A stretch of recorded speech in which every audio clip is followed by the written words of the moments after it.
बाकी जिंदगी wheel chair पे गुजरेगी। अल्लाह ना करे बेटा, ऐसा मत सोचो। अरे भाई, डॉक्टर ने कहा है कि आप जल्द चलना शुरू कर देंगे। इंशाल्लाह। इंशाल्लाह। पर हम ऑफिस का क्या होगा? अरे ब्रो, मैं हूं ना, मैं आपको गाड़ी पर ऑफिस ड्रॉप कर दूंगा और वापस पिक भी कर लूंगा। बेटा तुम ऑफिस की टेंशन अपने दिमाग से निकाल दो, यही तुम्हारे लिए बेहतर है। मॉम ठीक कह रही हैं, तब तक मैं ऑफिस को लुक आफ्टर करता रहूंगा।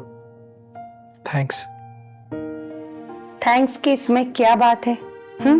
जितनी मेहनत तुम करते हो अपने ऑफिस में, इसका भी तो उतना ही हक है ना, इसे भी तो उतनी मेहनत करनी चाहिए। कर लेगा मॉम। क्यों सलीम, कर लोगे ना? क्यों नहीं ब्रो। अच्छा बेटा, अब मैं चलती हूँ, ठीक है? तुम आराम करो, मैं दोबारा आऊंगी। ठीक है मॉम। और हाँ ब्रो, मेडिसिन लाजमी लेते रहना अगर जल्दी रिकवर होना है तो।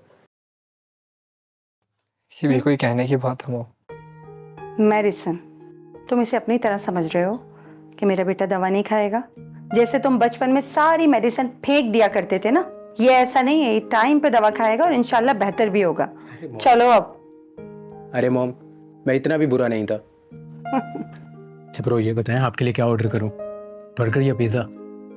कुछ भी ले आओ। पिज्जा लेकर आता हूँ, दोनों भाई साथ में खाएंगे।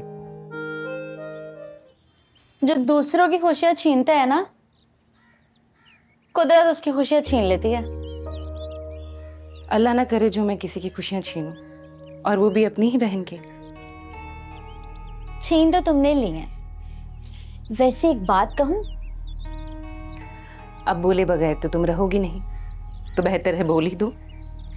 पहली बार तुम्हारी नहुसियत मेरे लिए नेमत साबित हुई है। अच्छा, वो कैसे?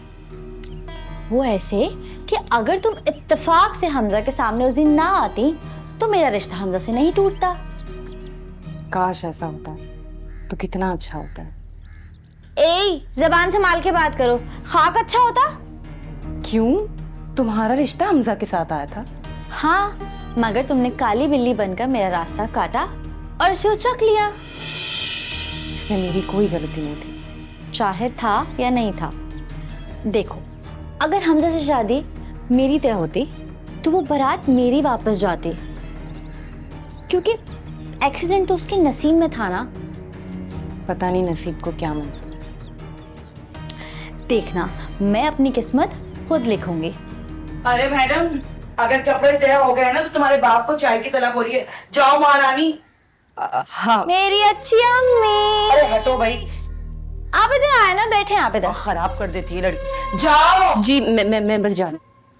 सलीम, सलीम, जी मॉम। तुम बहुत बेहिस भाई हो। मैंने क्या किया मॉम? मैं वहां से हमजा की व्हील चेयर धकेलती हुई आ रही थी, तुमसे इतना नहीं हुआ कि तुम उठ खड़े होते? अरे मॉम, मैं तो कहता हूँ भाई को व्हीलचेयर की आदत हो जानी चाहिए। हम कब तक इनका बोझ धकेलेंगे? सही कह रहे हैं मॉम सलीम, मुझे खुद से अपना बोझ उठाना आना चाहिए। आप लोग मेरी इतनी फिक्र ना किया करें। अच्छा उसको छोड़ें मॉम, आप ये बताएं कि आपने दुल्हन वालों के घर इत्तला दी? जी बेटा, हॉस्पिटल में शगुफ्ता की कॉल आई थी, मैंने उसे बता दिया। तो खालदा भी से बात हुई सिर्फ आपकी?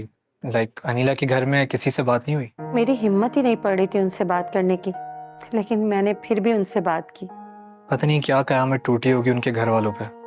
मोहल्ले में लोगों ने भी कितनी बातें बनाई होंगी। सही कह रहे हो बेटा, मैं खालदा से कहलवा दूंगी कि एक्सीडेंट की वजह से हमजा का निचला हिस्सा पैरालाइज हो चुका है। अच्छा मॉम, मेरी ट्रैवल एजेंसी की इनॉग्रेशन का क्या होगा? तुम्हें नजर नहीं आ रहा कि घर के क्या हालात चल रहे हैं और तुम्हें अपनी ट्रैवल एजेंसी की पड़ी है? मॉम, सलीम तुम्हारी ट्रैवल एजेंसी टाइम पे ही ओपन होगी और उसकी ओपनिंग भी आप करेंगे। That's my bro. Bro, I love you. तुम जाओ अपनी प्रिपरेशन देखो। मैं जाता हूँ प्रिपरेशन के लिए। मॉम आपने टाइम पर आना है, ठीक है?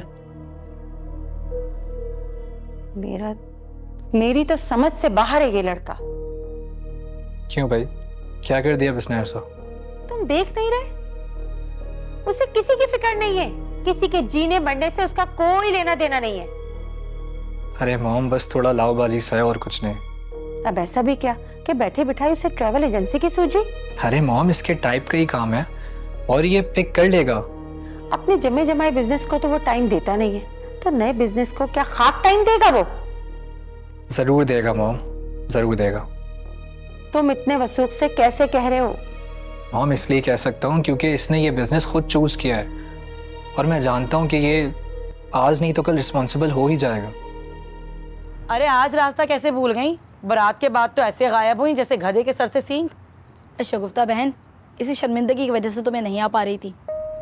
जिनको शर्मिंदा होना चाहिए वो ढीठ बने खड़े हैं, और तुम देखो तुम शर्मिंदा हो रही हो। तुम्हें शर्मिंदा होने की क्या जरूरत है भाई? अरे जाओ, खड़ी खड़ी मुंह क्या देख रहे हो? खालदा के लिए चाय बना कर लाओ। हाँ बेटा, जा बना ला, बड़ी तलब हो रही है मुझे। मैं ला चाय। वैसे आज आने की कोई खास वजह? हाँ शग्गो, मैं हमजा के घर गई थी, उसकी वालिदा ने मुझे बुलाया था। बारात वाले दिन के बाद तो उन्होंने हमारी कोई खबर ही नहीं ली। अरे शग्गो बहन, इसी बारे में तो बात करने के लिए बुलाया था उन्होंने मुझे। फिर क्या बोली? अरे बहन, उनके तो घर पे जैसे कयामत टूट गई। कयामत टूट गई?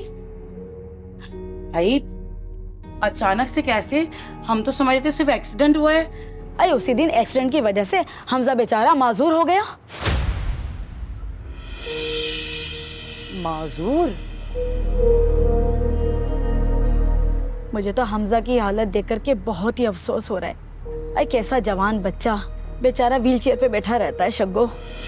ये इस मनहूस की मनहूसियत है।